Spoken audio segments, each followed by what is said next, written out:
Hello प्यारे बच्चों, कैसे हैं आप लोग। आशा करता हूँ स्वस्थ होंगे, सुरक्षित होंगे और खूब मन लगाकर पढ़ाई कर रहे होंगे। जैसा कि अपने हाइट एंड डिस्टेंस चल रही है, कल हमने क्वेश्चन नंबर 11 तक कर ली थे। आज हम उससे आगे कंटिन्यू करते हैं और आज की क्लास में कोशिश करेंगे इसको ख़त्म करने की। तो चलिए स्टार्ट करते हैं क्वेश्चन नंबर 12 से। क्वेश्चन नंबर 12 भैया क्या कह रहा है। Question number 12, at the foot of the mountain the elevation of its summit is 45 degree. मतलब एक माउंटेन है, यहाँ तक ठीक है ना। एक माउंटेन है, उसका फुट मतलब ज़मीन से उसका जो समिट यानी उसका जो टॉप है, उसका जो एंगल ऑफ एलिवेशन है वो कितना है, 45 डिग्री है। ठीक है जी। फिर क्या कहता है वो, after ascending 2 kilometre towards the mountain upon an incline of 40 degree. अब क्या करता है वो आदमी, इस पहाड़ पर चढ़ना स्टार्ट कर देता है एक इंक्लाइंड प्लेन पर। ठीक है, जो कि कितना है, 30 डिग्री का है। और कितनी डिस्टेंस ट्रैवल करता है वो, 2 किलोमीटर। कितनी डिस्टेंस ट्रैवल की उसने यहाँ तक, 2 किलोमीटर। ये मैंने डिस्टेंस ले लिया, कितना ये है, 2 किलोमीटर। यहाँ तक वो डिस्टेंस ट्रैवल कर लेता है। फिर क्या कहता है, the elevation changes to 60 degree. जब वो 2 किलोमीटर ये डिस्टेंस ट्रैवल कर लेता है तो जो एंगल है, जो एंगल ऑफ एलिवेशन है वो कितना हो जाता है, वो हो जाता है, अब यहाँ पर खड़ा हुआ वो इस पॉइंट पर पहुँचा, फिर यहाँ से ऊपर की तरफ देखा भाई कितनी दूर और जाना है, तो उसने जब देखा तो ये जो एंगल ऑफ एलिवेशन है ये अब कितना हो जाता है, ये हो जाता है 60 डिग्री। ये एंगल ऑफ एलिवेशन कितना हो गया, ये हो गया 60 डिग्री। फिर क्या कह रहा है वो, तो find the height of mountain. आपको क्या फाइंड करना है, आपको इस माउंटेन की हाइट फाइंड करनी है। ये जो हमारा माउंटेन है, इन पॉइंट के नाम रख दो। नाम क्या क्या हो गए भाई, ये नाम रख दो A, ये B, यहाँ पर ये पॉइंट है C, ये है D। अब देखो कैसे करेंगे इस क्वेश्चन को। भाई सिंपल सी बात है, यहाँ देखो ये कितना डिग्री है, 30, ये टोटल कितना है 45, तो ये कितना बच गया मेरे पास, 15 डिग्री। ठीक है। अब इस ट्राइंगल में देखो, ये पूरा एंगल 45 है तो ये 90 है, और ये कितना होगा, ये भी पूरा 45 होगा। इस ट्राइंगल में देखूँ बी सी, यहाँ पर पॉइंट ले लो E, ये F। अगर मैं बी सी ई ट्राइंगल में देखूँ, ये 60, ये 90, तो ये कितना बचेगा 30, ये 30, तो ये वाला एंगल कितना बच गया 15 डिग्री। तो अब आप देख रहे हैं कि जो ट्राइंगल बन रहा है B C D, triangle B C D, इस ट्राइंगल में दो एंगल आपस में इक्वल है। अगर आपको ट्राइंगल के बारे में मालूम है थोड़ा सा भी, अगर नहीं मालूम है तो अभी हम ज्योमेट्री पढ़ेंगे उसमें देख लेना, लेकिन छोटी सी बात आप समझ लो क्या, कि भाई अगर कोई ट्राइंगल है उसके अगर दो एंगल इक्वल हैं, अगर किसी ट्राइंगल के दो एंगल्स इक्वल हैं तो उन एंगल के जो अपोजिट साइड्स होती हैं वो भी आपस में क्या हो जाती हैं, इक्वल हो जाती हैं। तो इस ट्राइंगल बी सी डी में कौन कौन सा एंगल इक्वल है, एंगल बी और एंगल डी कितना है, 15 डिग्री है। तो इनके अपोजिट साइड्स क्या हो जाएंगे, आपस में इक्वल हो जाएंगे। तो भाई इस एंगल के अपोजिट साइड सी डी है जो कि 2 किलोमीटर लेंथ दे रखी है, और इस एंगल के अपोजिट साइड बी सी है, तो ये भी कितना हो जाएगा, ये भी कितना हो जाएगा 2 किलोमीटर, है ना। ये जो BC है ये भी कितना हो गया, 2 किलोमीटर हो गया। क्यों हो गया, क्योंकि ट्राइंगल की एक प्रॉपर्टी होती है कि अगर किसी ट्राइंगल में दो एंगल इक्वल हैं तो उसकी अपोजिट साइड इक्वल होती हैं। तो BCD में एंगल B और एंगल D इक्वल है, तो इनके अपोजिट जो साइड हैं BC और CD वो भी क्या होंगे, आपस में इक्वल हो जाएंगी। तो ये वाली जो लेंथ बन गई, ये बन गई 2 किलोमीटर। अब देखो मुझे बतानी है ये पूरी हाइट कितनी है, BA। तो अब इस ट्राइंगल से, ऊपर वाले से BCE ट्राइंगल में मुझे हाइपोटेनस मालूम है, मुझे परपेंडिकुलर बताना है, ये BE पता कर लेता हूँ मैं। तो BE कैसे पता कर लूँगा, मैं इसमें लगा दूंगा sine rule, sorry sine rule नहीं, साइन 60। तो साइन 60 क्या होता है, BE अपॉन में कितना, हाइपोटेनस 2 किलोमीटर। अब साइन 60 कितना होता है, √3/2, तो ये कितना हो गया, √3 हो गया, ये √3 और ये 1। वैसे भी आपको पता है अगर एंगल 60 डिग्री है तो ये √3, ये 1 और ये 2। अब यहाँ पर देखो ये एंगल कितना है, 30 डिग्री, BE पता चल गया आपको कितना हो गया, √3 किलोमीटर। EC ये CF पता चल जाए, ये EA के बराबर होगा, तो CF कितना होगा भाई, ये 30 है, ये 1, ये √3 और ये 2 होता है। अब 2 की वैल्यू कितनी है, 2 किलोमीटर, तो 1 की कितनी होगी, 1 किलोमीटर। ये 1 है तो ये भी कितना 1 किलोमीटर। तो अब देखो जो टोटल हाइट बन गई √3 + 1, तो आंसर क्या हो गया मेरा √3 + 1 किलोमीटर क्या हो गई, इस माउंटेन की हाइट हो गई। समझ पाए भाई? बिल्कुल समझोगे। अगले क्वेश्चन की तरफ बढ़ते हैं, देखते हैं। चलिए देखो भाई अगला क्वेश्चन क्या कर रहा है, क्वेश्चन नंबर 13। आ जाओ बेटे। हाँ, क्वेश्चन नंबर 13 क्या बोल रहा है अभी? क्वेश्चन नंबर 13 हमारा क्या कह रहा है, ये देखो question number 13। A spherical balloon of radius r subtends an angle x at the I of an observer. मतलब यहाँ पर कोई ऑब्जर्वर खड़ा है नीचे, ठीक है। ऑब्जर्वर कोई आदमी है, उसे यहाँ पर एक बलून दिखाई देता है, वो उस बलून को देखता है। तो ये जो बलून है उस ऑब्जर्वर की जो आई है उस पर एंगल बनाता है। कितना एंगल बना रहा है? x डिग्री का एंगल बना रहा है। ये जो एंगल बन रहा है ये कितना है?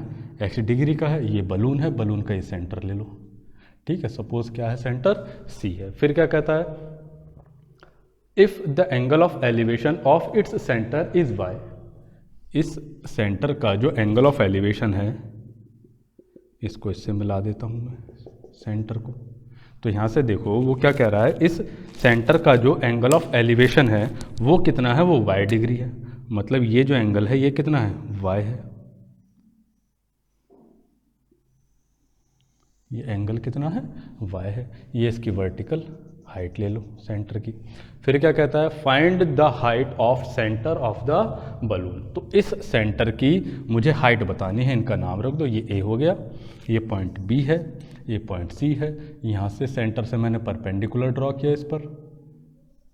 ये रेडियस हो गई इसकी R, ये पॉइंट हो गया D, ये पॉइंट हो गया E, ठीक है। तो अब आपको दो चीज़ें पता होनी चाहिए कि अगर कोई सर्कल है, अगर कोई सर्कल है, ये क्या है, इसकी टेंजेंट है,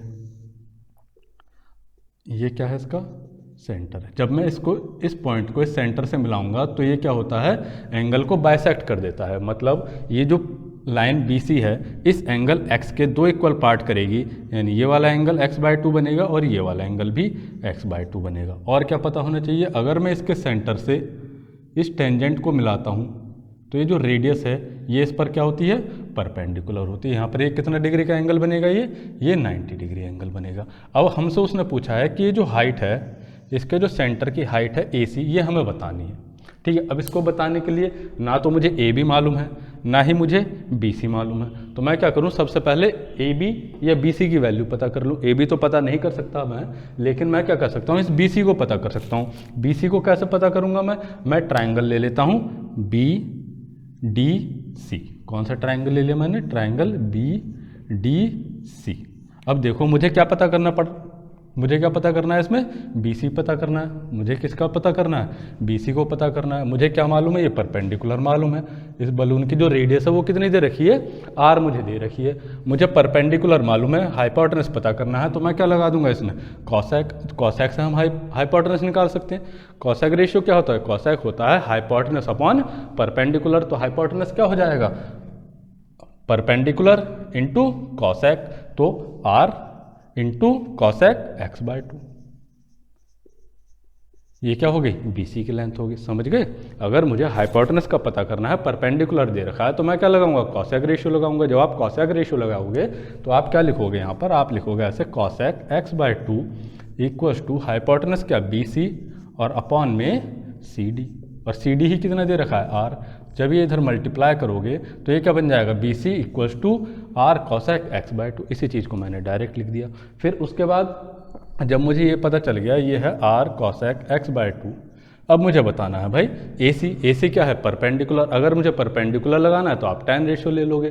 tan रेशियो के हिसाब से क्या होगा, यहाँ पर tan y इक्वल्स टू क्या होगा, परपेंडिकुलर AC अपॉन में सॉरी 10 नहीं, हम क्या लगा देंगे, परपेंडिकुलर फाइंड करना है, हाइपोटेनस दे रखा है तो हम साइन रेशियो लगाएंगे। तो साइन रेशियो जब आप लगाओगे तो क्या लोगे, साइन y। ये जो एंगल है पूरा यहाँ तक कितना है, ये एंगल y है ना। तो sine y equals to perpendicular AC upon hypotenuse BC।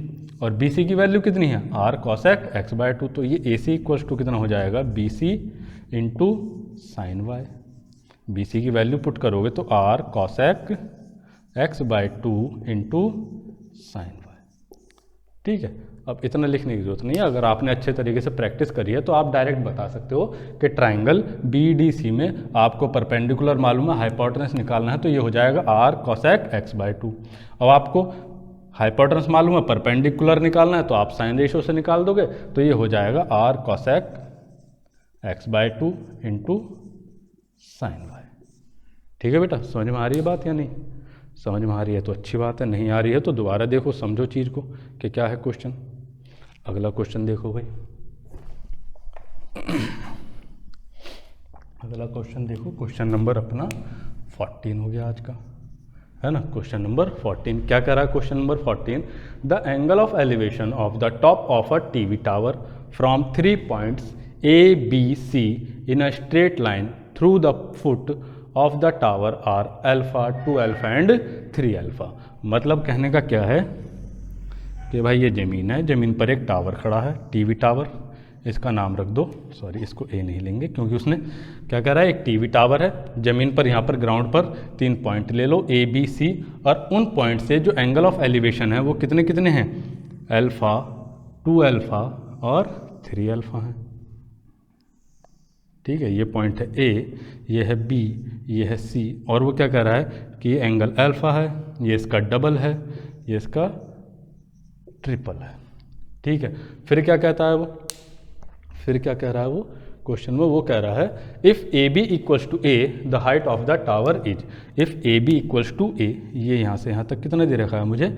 ये दे रखा है A, तो मुझे इस टावर की हाइट बतानी है। टावर को मान लो ये है PQ टावर, है ना, टावर क्या है? PQ, हमें इस टावर की हाइट बतानी है।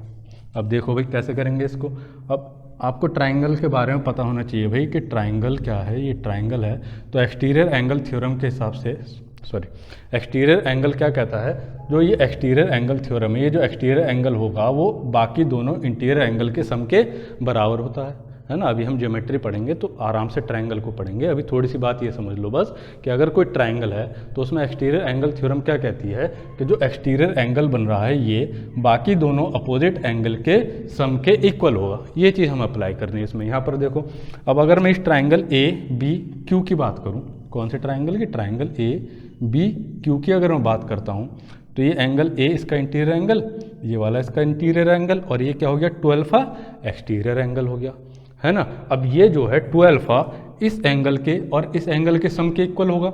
अगर ये अल्फा है, ये 2 अल्फा है, तो ये वाला एंगल भी कितना होगा? अल्फा होगा। आगे बात समझ में? अगर ये वाला एक्सटीरियर एंगल 2 अल्फा है, यहाँ पर मैं इसको बनाता हूँ, ये अगर 2 अल्फा है, ये वाला एंगल उसने अल्फा दिया है, और अभी मैंने बताया कि ये वाला एंगल एक्सटीरियर एंगल इन दोनों इंटीरियर एंगल्स के सम के इक्वल होगा। अब ये अगर 2 अल्फा है, ये वाला अल्फा है, तो ये भी कितना होना चाहिए? अल्फा होना चाहिए, तभी तो 2 अल्फा बन पाएगा।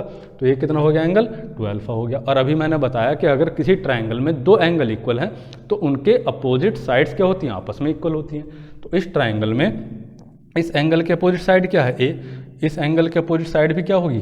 A हो जाएगी। तो ये कितनी हो गई? BQ A हो गई। अब आपसे क्या पूछा है? PQ पूछा है उसने, तो PQ पूछा है तो आप निकाल सकते हो। हाइपोटेनस मालूम है तो PQ क्या हो जाएगा? PQ हो जाएगा, परपेंडिकुलर बताना है तो A साइन 2 अल्फा, ये आपका आंसर हो जाएगा। इसमें जो ऑप्शन आपको दे रखे हैं वो ऑप्शन दे रखे हैं A cosec 2 alpha, A sec 2 alpha, A cos 2 alpha और A sin 2 अल्फा। सारे जो चारों के चार ऑप्शन है वो किस में? 2 अल्फा में है ना। तो इसका कौन सा ऑप्शन हो गया हमारा? ऑप्शन डी क्या हो गया? करेक्ट ऑप्शन हो गया। समझ में आ गई बात कैसे करा है हमने? चलो फिर आगे बढ़ो, अगला क्वेश्चन देखो भाई। अगला क्वेश्चन क्या कह रहा है? Question number 15। चलो देखो भाई, क्वेश्चन नंबर 15 क्या बोल रहा है? क्वेश्चन नंबर 15 में वो बोल रहा है at a point on a horizontal line through the base of a mountain, sorry mountain नहीं, मॉन्यूमेंट। एक मॉन्यूमेंट बनाओ, उसका बेस बनाओ, उसके बेस से हम क्या देखते हैं? उस मॉन्यूमेंट को देखते हैं। ठीक है, monument, the angle of elevation of the top of the monument is find to be such that it's tangent is 1/5। मतलब अगर मैं इस मॉन्यूमेंट के बेस से देखता हूँ इसके टॉप को, तो ये जो एंगल ऑफ एलिवेशन बन रहा है वो कुछ इस तरीके से बन रहा है कि जो उसका टेंजेंट है, टेंजेंट मतलब tan रेशियो, बताया था ना जब स्टार्ट करा था, टेंजेंट मतलब tan रेशियो। तो tan थीटा जो बन रहा है वो कितना आ रहा है? 1/5। तो वन क्या हो गया, ये बना परपेंडिकुलर और ये क्या बना भाई, बेस बना। ये क्या बन गया, परपेंडिकुलर और ये बेस। तो परपेंडिकुलर बना 1 यूनिट और बेस बना बच्चों 5 यूनिट का। फिर आगे क्या बोलता है वो, आगे वो बोलता है ये कि अगर वो आगे क्या बोला, on walking 138 metre towards the monument the second of the angle of elevation is found to be square root 193/12। मतलब कहने का ये है कि सी से जब वो उस मॉन्यूमेंट की तरफ मूव करता है तो जिस पॉइंट डी पर पहुंचा वो वहाँ से फिर उसको देखता है।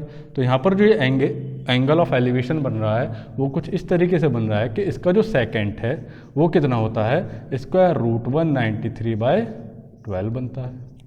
ठीक है, तो आपको पता है सेक रेशियो क्या होता है, सेक रेशियो होता है हाइपोटेनस अपॉन बेस। सेक रेशियो क्या होता है बच्चों, हाइपोटेनस अपॉन में बेस होता है। ठीक है, तो हाइपोटेनस कितना बन गया भाई, ये 193 और ये बेस कितना बन गया, ये बन गया 12 यूनिट का। और कब, जब वो इस पॉइंट से इस पॉइंट तक जाता है डी तक, और ये कितनी डिस्टेंस ट्रेवल करता है, कवर करता है 139 मीटर। वो डिस्टेंस वॉक करता है, फिर जाकर देखता है तो जो एंगल ऑफ एलिवेशन बना वो बना सेकेंड रेशियो जो कि स्क्वायर रूट 193/12 है। अब अगर मैं यहाँ से देखूँ तो मैं इस ए बी की वैल्यू पता कर सकता हूँ ट्राइंगल बी ए डी से। ट्राइंगल बी ए डी से कैसे पता करोगे, एंगल ए है 90 डिग्री तो आप क्या लगा दोगे, पाइथागोरस थ्योरम लगा दोगे। और पाइथागोरस आपको पता है क्या होता है कि दो छोटी साइड के स्क्वायर का सम तीसरी बड़ी साइड के स्क्वायर के बराबर होता है। तो देखो भाई इसका स्क्वायर इन दोनों के स्क्वायर के सम के इक्वल होगा और जब मैं इसको सॉल्व करूंगा तो ये आएगा 7। आप अपने आप सॉल्व करो, निकालो इसको। ठीक है, तो ये कितना आएगा, 7 आएगा। कैसा आएगा भाई देख लो, अगर नहीं है पता तो मैं क्या करूंगा, हाइपोटेनस का स्क्वायर, हाइपोटेनस का स्क्वायर जब मैं रूट 193 का स्क्वायर करूंगा तो ये बन जाएगा 193। फिर मैं करूंगा इस 12 का स्क्वायर, ये हो जाएगा 144। फिर मैं करूंगा इस ए बी का स्क्वायर, ये हो जाएगा ए बी स्क्वायर। मुझे ए बी स्क्वायर की वैल्यू फाइंड करनी है तो इसको एक तरफ कर लो, ये इसमें से सब्ट्रैक्ट कर लो। तो ये कितना बन गया भाई 49 और ये कितना हो गया ए बी स्क्वायर। तो ए बी कितना हो गया यहाँ से, ए बी हो गया भाई 7। तो इस ए बी की वैल्यू कितनी बन गई, 7 बन गई। अब मैं देखूँ यहाँ से कि भाई मॉन्यूमेंट यहाँ तो दे रहा है हाइट 7 यूनिट की, यहाँ दे रहा है 1 यूनिट की। क्या मॉन्यूमेंट की हाइट अलग अलग हो सकती है, नहीं हो सकती। तो इन दोनों को बराबर कर लो। इन दोनों को बराबर करने के लिए मैं क्या करता हूँ, मैं यहाँ पर भी 7 से मल्टीप्लाई कर देता हूँ। तो ये कितना बन गया 7 यूनिट, यहाँ पर भी 7 से मल्टीप्लाई हो जाएगा फिर, तो ये भी कितना बन गया 35 यूनिट। तो यहाँ पर अगर मैं डिफरेंस पूछूं कि भाई बताओ ये जो सी डी बना, सी डी कितनी यूनिट बना 12 यूनिट, ए डी हो गया, ए सी हो गया 35, तो सी डी जो बना ये बना हमारा 23 यूनिट। और इस 23 की वैल्यू कितनी दे रखी है भाई 138 मीटर। तो एक की वैल्यू कितनी हो गई, एक यूनिट की वैल्यू हो गई आपकी 6 मीटर। आपसे क्या पूछा है उसने, height of monument. Height of monument कितने यूनिट है 7 यूनिट। तो 7 की वैल्यू कितनी हो जाएगी, 7 की वैल्यू हो जाएगी 42 मीटर। तो 42 मीटर मेरा क्या हो गया भाई, आंसर हो गया। इतनी सी बात है। ठीक है, समझ पाए बात को या नहीं, कमेंट सेक्शन में लिख के बताओ, समझ में आ रही हो तो, अच्छा लग रहा हो तो। बढ़ते हैं अपने अगले क्वेश्चन की तरफ। क्वेश्चन नंबर अपना आज का 16।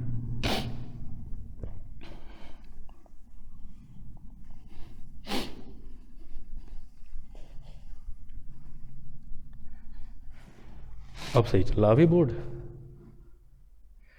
हाँ भाई, क्वेश्चन नंबर 16 क्या कह रहा है, क्वेश्चन नंबर 16 बोल रहा है अपना, क्वेश्चन नंबर 16 है on a plane there are 2 vertical towers separated by 100 feet apart.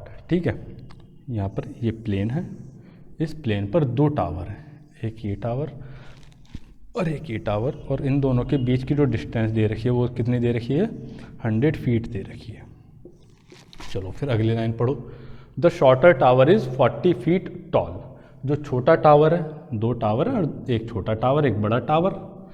यह है टावर ए बी बड़ा टावर, और यह है टावर सी डी छोटा टावर। ठीक है जी, फिर क्या कह रहा है, इन दोनों के बीच की डिस्टेंस 100 फीट और छोटा टावर है 40 फीट हाइट का। ठीक है भाई साहब, फिर उसके बाद क्या कहता है, a pole of length 6 feet stands on the line joining the base of 2 towers. अब ये जो लाइन जो ज्वाइन कर रही है इन दोनों के बेस को, यहाँ पर एक पोल और खड़ा है। ठीक है, पोल कितना है, पोल है 6 फीट का। पोल कितना बड़ा है भाई, पोल है 6 फीट का। ठीक है, इस पोल का भी नाम रख दो, इस पोल का नाम हो गया PQ, बड़ा tower AB, Amitabh Bachchan tower, छोटा टावर CD, और फिर एक पोल है PQ। फिर क्या कहता है, on the line joining the base of 2 towers so that the tip of the towers and tip of the poles are on the same line, है ना। ये वाली लाइन मेन है। वो क्या कह रहा है कि जो टिप है इनकी, ये जो टिप है, ये B, ये D और ये Q, ये क्या है, ये तीनों पॉइंट सेम लाइन में होने चाहिए, है ना। अब ये पोल इधर भी हो सकता था, कहीं भी हो सकता था, बीच में भी हो सकता था, लेकिन उसने ये लाइन बोल दी कि ये तीनों टिप जो है उनकी सेम लाइन में है, तो इस तरीके से मुझे इनको अरेंज करना पड़ेगा। ठीक है, तो ये हो गए, इनको मिला दो तीनों को। चलो भाई पॉइंट भी थोड़ा नीचे आ जा, ये हो गया इस तरीके से, है ना। अब ये क्या है, तीनों के तीनों टिप सेम लाइन में। फिर क्या बोलता है, if the distance of the pole from the shorter tower is 75 metre. अब ये जो पोल की डिस्टेंस है छोटे टावर से, वो भी मुझे दे रखी है कितनी, 75 फीट। तो वो क्या पूछ रहा है, वो पूछ रहा है then what is the height of the tall tower. जो ये टॉल टावर है AB, इसकी हाइट मुझे फाइंड करनी है। समझ पाए क्वेश्चन, क्वेश्चन दोबारा समझ लो बेटा हिंदी में। क्वेश्चन ये कह रहा है कि एक टावर है AB, एक टावर है CD, उन दोनों के बीच की डिस्टेंस उसने दी है 100 फीट। फिर बोलता है कि जो छोटा टावर है उसकी हाइट है 40 फीट। फिर एक पोल और है जो कि 6 फीट का है, छोटे टावर से 75 फीट की डिस्टेंस पर, और उन दोनों की जो टिप है वो सेम लाइन में है। तो ये क्या है, सेम लाइन में है। अब वो हमसे क्या पूछ रहा है कि हमें बताना है कि जो ये बड़ा टावर है इसकी हाइट हमें बतानी है। तो मैं क्या करता हूँ, इस तरीके से एक लाइन ड्रॉ कर लेता हूँ और एक इस तरीके से लाइन ड्रॉ कर लेता हूँ, और ये एंगल, ये पॉइंट ले लेता हूँ मैं E, और ये ले लेता हूँ F, और ये ले लेता हूँ R। ठीक है भाई, अब देखो ज़रा, इसको अगर मैं एंगल थीटा कंसीडर करता हूँ तो ये एंगल भी कितना हो जाएगा, थीटा हो जाएगा। ये जो CD है ये कितना है, टोटल 40 फीट है, तो ये भी कितना हो जाएगा, 40 फीट हो जाएगा, यहाँ से यहाँ तक AF। ठीक है, और देखो अब ये 6 फीट है, PQ 6 फीट है, तो CR भी कितना हो जाएगा, 6 फीट। अगर ये CR 6 फीट हो गया तो ऊपर कितना बचा, 34 फीट। ये RD जो बचा, RD कितना बचा, 34 फीट। मुझे क्या करना है, मुझे बताना है ये AC 100 है, तो ये भी DF भी कितना हो जाएगा भाई, 100 फीट। ठीक है, देख पा रहे हो, चित्र दिख रहा है ना ढंग से, इसीलिए अलग अलग पेन का यूज़ कर रहा हूँ मैं तुम्हारे लिए, देखो कितना ध्यान रखता हूँ मैं। ठीक है, तो ये भी कितना हो गया, 100 फीट। तो अब देखो, अब अगर मैं 2 ट्रायंगल ले लूँ, ये ट्रायंगल कौन कौन सा, ये तो मुझे यहाँ तक 40 मालूम है। अगर मुझे ये BF पता चल जाए तो मैं बता सकता हूँ इस टावर की टोटल हाइट कितनी हो जाएगी। तो अब देखो, ट्रायंगल QRD में, और ट्रायंगल कौन सा, DFB में, मैं क्या करूँ, tan थीटा लगा लेता हूँ। अब ये एंगल क्यों इक्वल है ये भी बता दूं मैं, क्योंकि जब 2 पैरेलल लाइन को एक ट्रांसवर्सल कट करती है तो जो ये करस्पॉन्डिंग एंगल होते हैं ना, ये आपस में इक्वल होते हैं। इसलिए ये वाला एंगल और ये वाला एंगल आपस में इक्वल हो गया। क्यों, क्योंकि ये करस्पॉन्डिंग एंगल बन रहे हैं, है ना। अभी हम ज्योमेट्री पढ़ेंगे, अब ट्रिग्नोमेट्री के बाद तो डिटेल में पढ़ेंगे, सारी चीज़ें आपको अच्छे से समझ में आएंगी। तो ये क्या बन रहे भाई, करस्पॉन्डिंग एंगल, ये थीटा तो ये भी थीटा। अब मैंने इस ट्रायंगल में भी tan थीटा ले लिया, इस ट्रायंगल में भी tan थीटा ले लिया। जब मैं ट्रायंगल QRD में tan थीटा लगाता हूँ तो ये क्या बनेगा, ये बनेगा परपेंडिकुलर DR अपॉन में QR। DR कितना है, 34 फीट, और QR कितना होगा, QR है भाई इसके बराबर PC के, तो ये भी कितना हो जाएगा, 75 फीट, यहाँ से यहाँ तक, तो ये भी 75। अब देखो, जब मैं DFB में tan थीटा लगाऊंगा तो यहाँ पर tan थीटा कितना हो जाएगा, कौन से ट्रायंगल में, ट्रायंगल DFB में। जब यहाँ पर मैं DFB में tan थीटा लगाऊंगा तो ये क्या बन जाएगा, BF, जो कि मुझे फाइंड कर लेना है, और फिर अपॉन में बेस जो कि 100 फीट है। ठीक है, अब इन दोनों को आपस में इक्वल कर दो भाई। और जब इनको इक्वल कर दोगे तो 34/75 इक्वल्स टू BF अपॉन में 100, तो ये हो गया 3 टाइम्स, ये हो गया 4 टाइम्स, ये बना 11.33 इंटू 4 इक्वल्स टू BF। तो BF कितना हो गया, ये 44 और 1 45.2 आपका आंसर हो जाएगा। लगभग उसने अप्रॉक्स में आपसे आंसर पूछा है। ठीक है भाई, ये आपका आंसर हो जाएगा। समझ पाए इस बात को?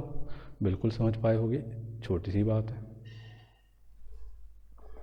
सॉरी 45.2 नहीं, 45 तो ये आया है, 45.2 तो अभी BF आया है। आपको इस पूरी बिल्डिंग, सॉरी इस पूरे क्या है ये, क्या टावर, सॉरी इस पूरे टावर AB की हाइट बतानी है। तो टावर की हाइट कितनी हो गई है 40 फीट, और प्लस 45 कितना बना 85 फीट, है ना। कितनी हाइट हो गई 85 फीट हुई। मैं अपने शब्द वापस लेता हूँ भाई साहब, ये तो 45 फीट तो BF आया है, सिर्फ आपको AB बताना है। तो AB कितना हो गया 40 प्लस 45 85, यानी 85 फीट उसका आंसर हो गया। ठीक है बच्चों, तो आपका क्या हो गया ऑप्शन, आपका आंसर हो गया 85 फीट। ठीक है, 45 प्लस 40 करोगे तो 85 अप्रॉक्स आपका आंसर हो जाएगा। ठीक है, अभी 3-4 क्वेश्चन और बचे हैं, अगली क्लास में हम इनको ख़त्म करेंगे, फिर उसके बाद ज्योमेट्री पढ़ेंगे अच्छे तरीके से। ठीक है, तब तक आप भी पढ़ते रहिए अच्छे तरीके से। मिलते हैं अगली क्लास में, तब तक गुड बाय, टेक केयर, धन्यवाद।